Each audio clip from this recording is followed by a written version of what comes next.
pane message yandinayo panapa yandoda kuverenga, and at the end ndoda kuti mundiudze kuti message iyi yanyorwa nani, because a lot of people are just saying kuti ndiDenzel anyora, and hanzi hapana mumwe munhu angazive information yemunhu zvekutodaro kunze kwemuridzi weinformation yacho. Let me just read munyatsozvinzwirwa mega. Hanzi, I've been seeing a lot of discussions about Denzel lately, and honestly I think many people are getting the wrong picture about him. What surprises me is how people keep pushing the narrative that he comes from a poor background when that is simply not true. For starters, Denzel was born in Chitungwiza, but he did not grow up there, and who said kana munhu akazvarirwa ikoko you can't make it in life. He spent part of his childhood in South Africa staying with his aunt before returning to Zimbabwe. He then attended Nyazura Adventist School from primary school up to Form 4. Anyone familiar with Nyazura Adventist knows that it is not a school that most struggling families can easily afford. Another thing people seem to ignore is that Denzel has been involved in business for a long time. Denzel ane businesses including a sneaker shop, clothing business, accessories, cosmetics, and mainly farming, but hadi zvizikamwe, and he's even into mining with his friend called Slee. These are things many people don't know because Denzel hadi kuti vanhu vazive, but today I'll tell you everything. People are acting as if Denzel suddenly became successful because of who he is marrying, but the truth is that he has always come from a family that is doing well. His uncle Gerald Maveve is a millionaire and businessman based in South Africa, and his aunt Dr. Lindiwe Maveve is a respected doctor in Australia. I can provide pictures and proof kutimone.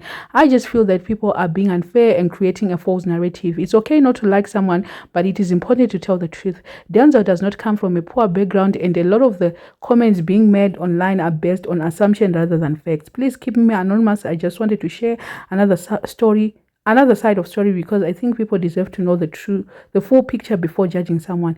That's his mother. She owns one of the biggest embroidery companies in Zimbabwe, but she's not on social media and she's private. Plus, akaendesa tapiwa ku Dubai one, but no one talks about it. First time yatapiwa kukwira ndege, it was Denzel who paid everything, but zvakushamisa nhasi nekuti ndimelo akuitirwa vanhu vanorwadziwa. Munhu yani information mukunzwa yefamily yamai vaDenzel zvese kwaakaenda kuchikoro zvese nekupi kupi. Imi Nyazura haingoendwe kunzi hey inoendwa nevanhu vari rich hey what it's not that expensive. I've made my research on it's not really expensive, to be honest. It's not even haitombosvike kana 1,000 per term per 3 months. I think it's somewhere kuma 800 ikokoko. And ndakatsoona zvangu school fees pandaita research yangu, but it should be somewhere kuma $800. Saka tingati chikoro $800 chinodhura stereki. It's not really it's one of the best kuma Adventist schools, but not kutoti inoendwa nema-rich and famous. No, it's not like that. Munhu ndoda kutomubata pakawanda paanga achida kungoita kuita sei.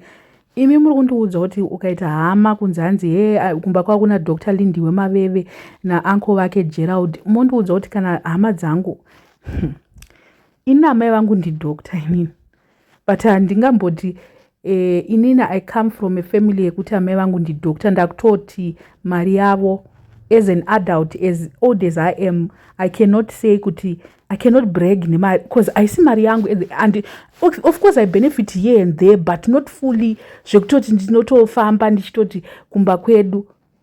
My bamdik is a doctor as well. We've got 2 doctors in the house, but handifambe ndichitaura kuti veduwe kumba kwedu isusu. Guys, come on, mari dzevanhu ina ndakana dhora mwedzi wese unopera soka ndisina kana dhora randaona kuti hama yangu. My guru vangu inini was once minister muno muZimbabwe, minister. Ndichataura zvangu kuti minister of chii, but vanga mbori minister. Maona mafriends anga ndowaziya maiguru wangu panapa kuti maiguru wangu tikatanga kutaura madebate ekuti ZANU-PF handifarire muziya, but taitovatauira so totanga kutoti paipai vabhayiza zvakati maona manje.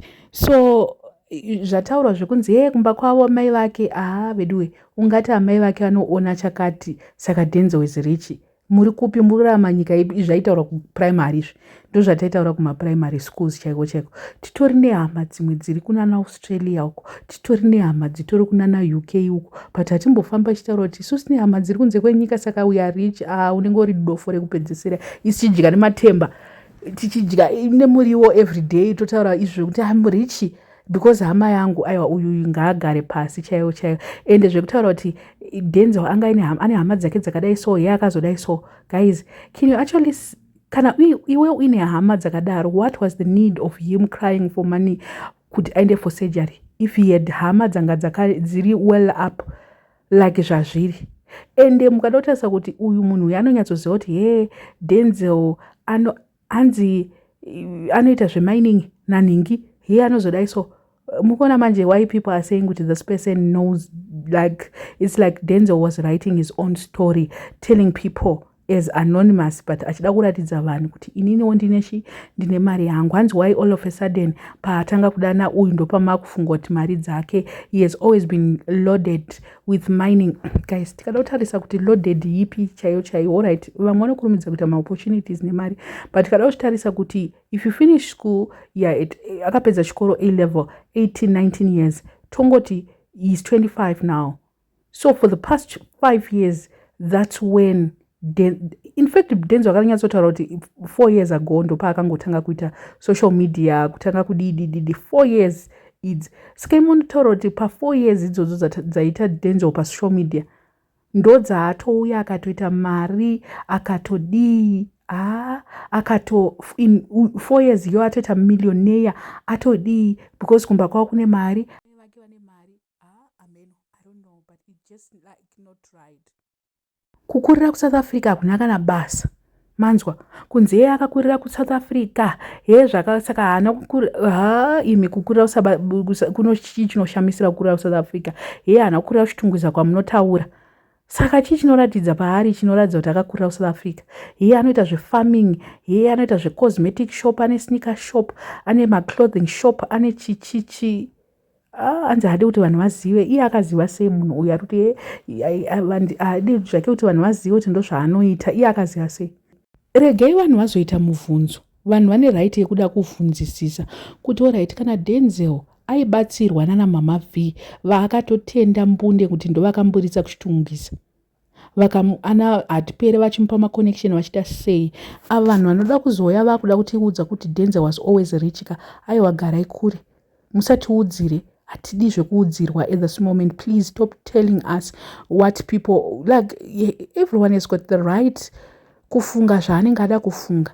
Chero tikada kufunga zvatafunga ka, aiwa regei tisiye tifunge izvozvo, because ndiani anotimisa kutifungira zvatenda fungira, ndo zvatenda chingofunga nguva yacho iyoyo. So I think kuti regei vanhu vafunge zvavanenge vachida pamusoro paDenzel, because we've watched Denzel, it surprises a lot of people kuti akuafforda zvinhu zvaari kuafforda.